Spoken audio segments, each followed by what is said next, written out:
আমরা ছাড়া যদি ইয়োটার ব্যাপারে কেউ জেনে থাকে সে হলো তুমি।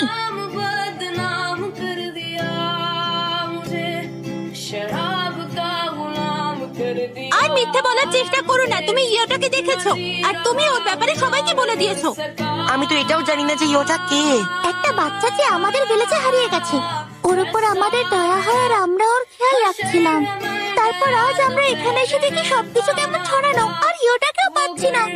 তাহলে ওই বাচ্চাটা কোনো অন্য ভিলেজ থেকে এসেছিল?